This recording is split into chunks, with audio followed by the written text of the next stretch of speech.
네, 안녕하세요. 2024년 경기지역보건직 합격자입니다. 반갑습니다. 우선 이렇게 영광스럽게 발표 기회 마련해주신 교수님한테 감사 인사 먼저 전달해드리고 싶고요. 귀한 쉬는 시간 할애해서 이렇게 들어주셔서 감사합니다. 제가 긴장해서 전하고자 하는 말들을 잘 못할까봐 스크립트를 좀 작성해왔는데 보면서 말하더라도 양해 부탁드리겠습니다. 제가 남들보다 뛰어나거나 똑똑해서 합격한 것이 결코 아니기 때문에 제 발표가 큰 도움이 될 수 있을지 모르겠지만 조금이나마 참고가 되셨으면 하는 바람을 가지고 이야기를 한번 시작해 보겠습니다. 저는 우선 기본적으로 방문각 1년 커리큘럼을 그대로 따라갔던 것 같아요.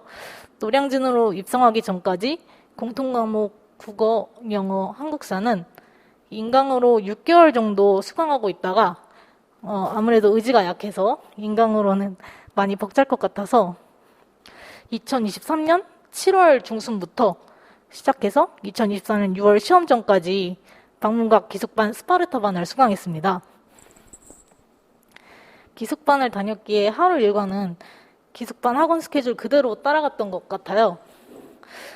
다만 저는 국어, 영어 아침 하프 모의고사를 꼭 들어야 한다고 생각해서 평균적으로 한 6시 40분 정도에 기상을 해서 학원을 갈 준비를 했던 것 같습니다.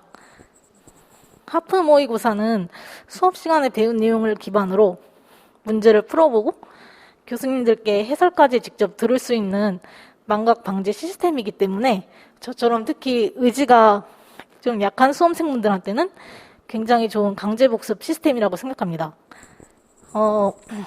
방문각에서 5과목을 수강하면서 공통된 저의 학습 특징을 우선 말씀드리자면 저는 수업을 듣는 데 투자한 시간이 많았다는 것인데요.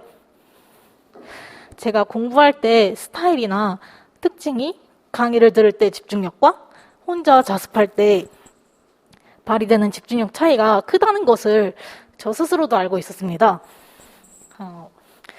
그래서 자습 시간에 집중하지 못하고 꾸벅꾸벅 졸 바에는 그냥 현장 강의 가서 한 번이라도 더 많이 들어두기라도 하자 해서 강의를 많이 들었던 것 같습니다.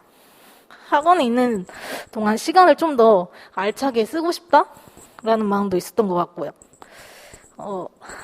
국어랑 영어가 2025년에는 약간 출제 스타일의 변동이 있다고 들었는데 저는 일단 국어는 박혜성 교수님의 커리큘럼 그대로 따라갔었습니다. 개인적으로는 문법에 신경을 많이 썼었는데요. 콤단문 최빈출 문제 혹은 교수님이 강의 시간에 설명해 주시거나 풀이해 주신 문법 문제들을 이해하려고 시간을 썼었고 일일 모의고사를 꼬박꼬박 풀어봤던 것도 많이 도움이 됐던 것 같습니다.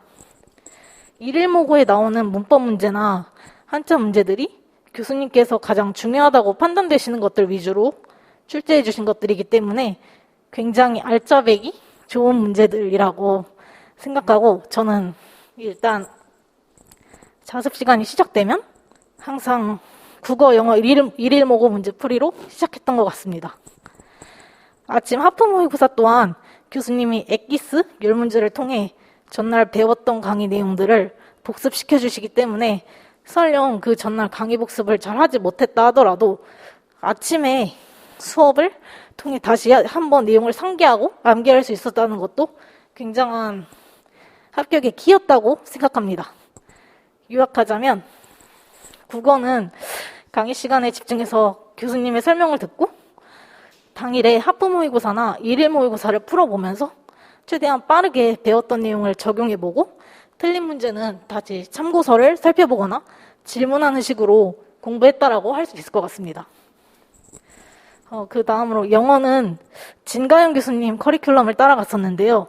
저는 영어도 국어랑 비슷하게 공부했던 것 같습니다. 역시 문법은 2회 위주로 공부했었고요.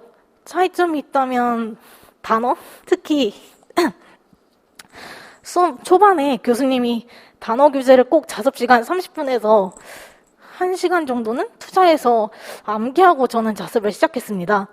영어 같은 경우도 저는 수업을 많이 듣기도 했어요.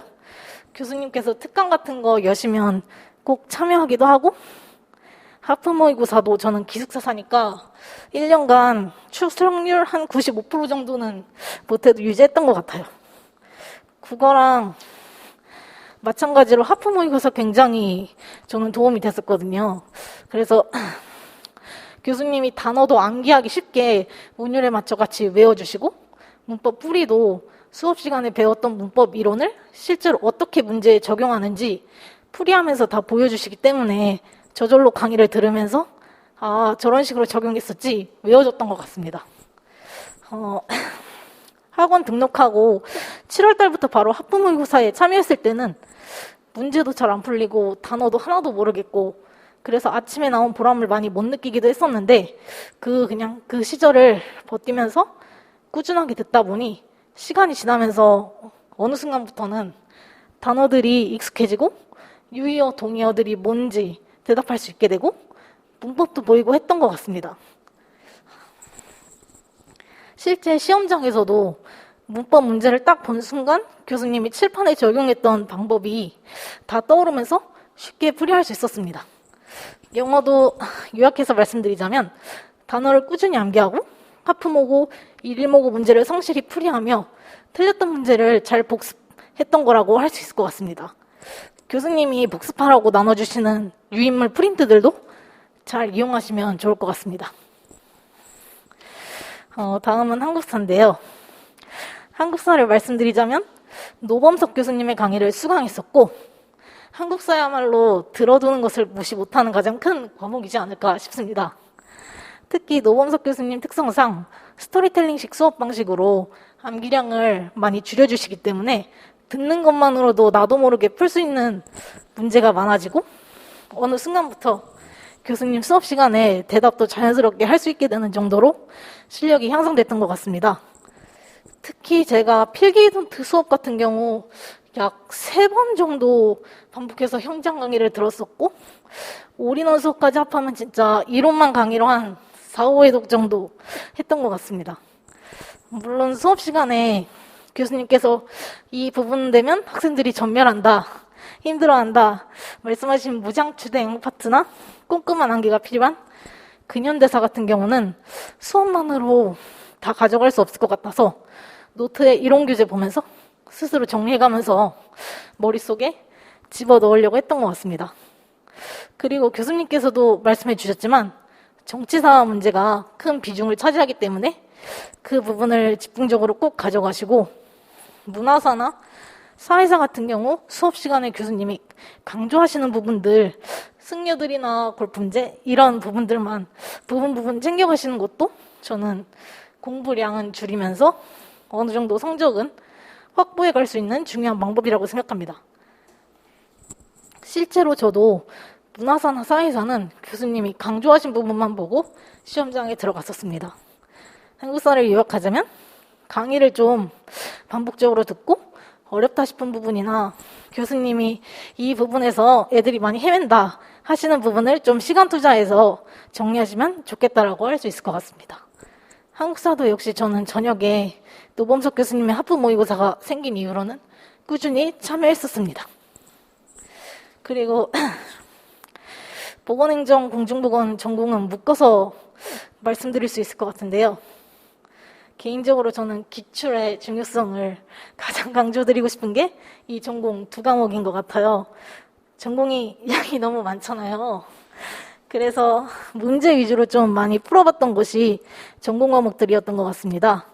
다른 과목들도 물론 기출문제 중요하지만 저는 기출문제의 도움을 가장 많이 받은 게 전공 과목들인 것 같아서 기출문제 회독의 중요성을 여기서 강조해서 말씀드리고 싶습니다. 신희용 교수님이 강의 시간에 예시를 들어서 쉽게 잘 설명해 주시기 때문에 체크해 주시는 A급 이론들이나 문제들은 반드시 챙겨간다는 마인드로 수업을 집중해서 잘 따라오시고 교수님께서 주시는 기출문제를 반복해서 많이 풀어보신다면 많이 도움이 되시지 않을까 생각합니다.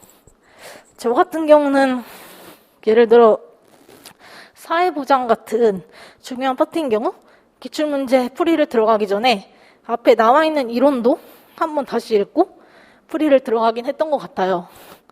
그리고 진짜 기출을 풀면서 외워지는 것도 많기 때문에 기출 해독을 많이 하시길 추천드리고 싶습니다. 또 교수님이 진행해 주시는 하프 모의고사 시간도 배웠던 내용 복습도 되고 내가 이런 파트에서 약했구나 다시 한번 알아갈 수 있기 때문에 도움이 많이 됐던 것 같아요. 저는 모의고사를 보면서 점수가 지금 당장 만족할 만큼 나오지 않더라도 포기하지 말고 보완해야 할 파트 보완하고 문제를 많이 풀어보자 라는 식으로 공부를 했던 것 같습니다. 그리고 개인적으로 드리고 싶은 말씀은 이거는 좀 차이가 있을 수 있는데 못해도 일주일에 한 번 정도는 그냥 푹 오래 주무시는 시간을 가지셨으면 좋겠습니다. 공시 기간 동안 지치지 않고 꾸준히 버티려면 체력 회복 시간과 자기만의 보상 시간이 저는 꼭 필요하다고 생각하거든요.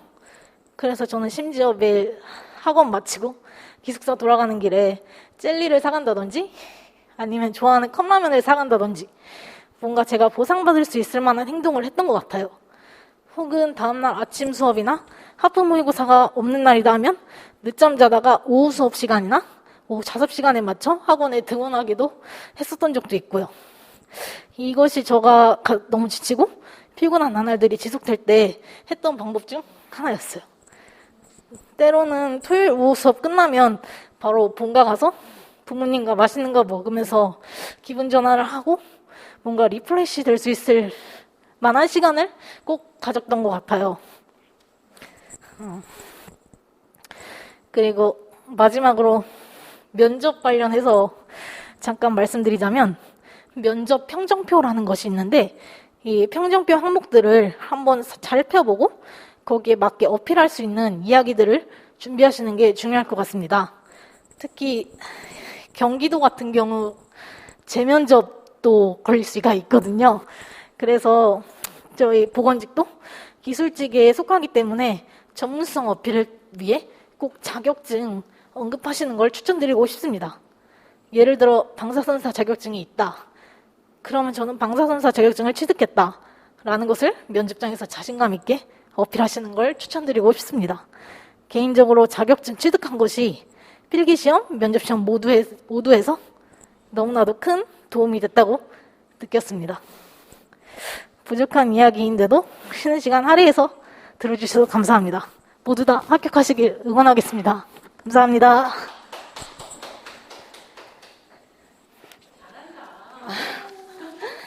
많이 부족해요. 속사포로 그렇게 많은 내용을 엄청 준비하셨네. 그치? 1.5배수로 절대 못 듣겠다. 너무 빨랐네. 혹시 궁금하신 점 있으실까요? 궁금한 거? 네. 하루 총 공부량은요? 이렇게 얘기해 주세요. 하루 총 공부량은요, 강의 시간 듣는 것까지 포함하면 진짜 10시간 정도는 채우지 않았나 싶습니다. 강의를 좀 많이 들었던 편이라서, 네, 강의 시간만 거의 6시간일 때도 많고, 아니면 10시간을 그냥 쭉 강의만 들은 날도 많았어서, 그 정도라고 생각합니다. 네. 네네.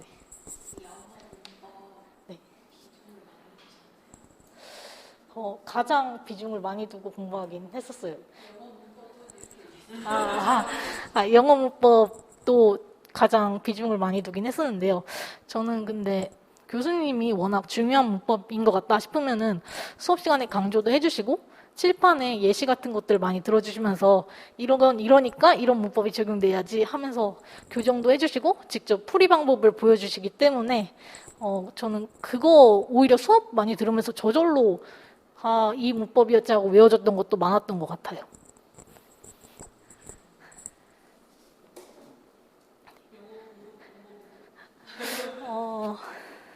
그냥 일단 이해 안 되는 문법들 같은 거. 영어 공부 방법은요, 일단 수업 집중해서 들었고, 이해 안 되는 문법 이론이나 내용 같은 경우는 참고서를 좀 회독을 좀 계속 정독하려고 많이 했던 것 같고요. 그래도 이해가 안 된다 싶으면 교수님한테 직접 수업 끝나고 질문해서 해결한다던가 하는 식으로 조금 많이 문제도 접해봤던 것 같아요.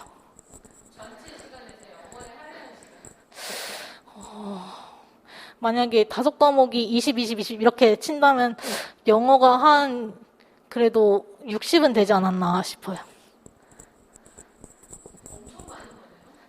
네, 근데 나머지 40이 사실 법원행정 공중보건이어가지고, 네, 영어랑 전공을 가장 주력해서 했던 것 같아요.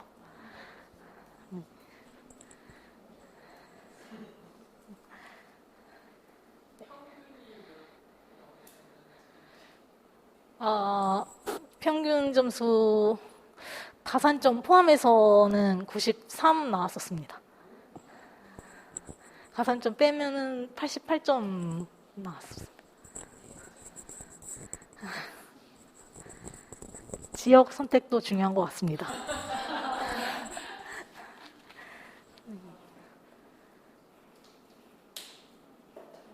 네. 네. 네.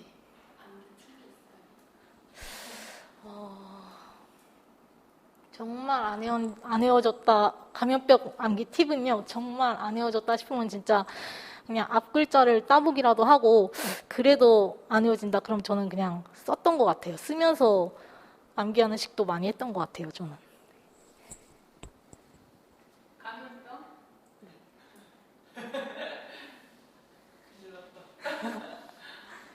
그리고 그 교수님께서 감염병 같은 경우 좀 묶어주시잖아요. 이런 예방접종 관련 것들은 2급이다 뭐 이런 그런 식으로 좀 목록을 카테고리화해서 하는 것도 좀 많이 도움이 됐던 것 같아요.